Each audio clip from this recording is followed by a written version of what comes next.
তোমরা চিন্তাও করতে পারবে না এই চুড়িগুলো আমি কি দিয়ে বানাইছি। হ্যালো এভরিওয়ান, আসসালামু আলাইকুম। এটা হচ্ছে আমার ভাসুরের পাঞ্জাবি, আর আমার ভাসুরের পাঞ্জাবিটা আমার বড় যা ফেলে দিচ্ছিল, আর তখনই আমি আমার বড় যাকে বলেছি যে এই পাঞ্জাবিটা আমার লাগবে।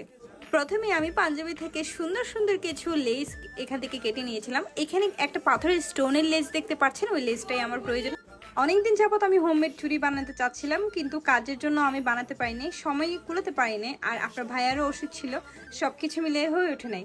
যখন আমি এই পাঞ্জাবিটা দেখলাম তখনই আমি বললাম, আমার মাথায় খেলে উঠলো যে আমি এই পাঞ্জাবি দিয়ে তো কিছু একটা করবই। দেখুন আমার একটা চুড়ির ফাইনাল লুক। প্রথমে যে আমি লেসটা করেছিলাম ওইটা দিয়ে একটা চুড়ি বানাইছি, তবে আমার তেমন একটা পছন্দ হয় নাই, তো আমি আবার আরেকটা চুড়ি বানাবো এখন। টানটা না, এই যে দেখেন, এটা হচ্ছে স্টোনের লেস দিয়ে বানাইছি, খুব সুন্দর হয়েছে না? সবাই পছন্দ করছে। এই চুড়িগুলো কিন্তু ব্রাইডাল চুড়ির মতোই, এগুলো পরলে আর ব্রাইডাল চুড়ি পরতে হয় না। এই চুড়িগুলো আমার বানাতে মাত্র 50 টাকা খরচ হয়েছে। 50 টাকা খরচ আর ভাসুরের পাঞ্জাবি কেটে যদি এত সুন্দর একটা চুড়ি বানানো যায় তাহলে কেন নয়। সবাই কেমন হয়েছে জানাবেন।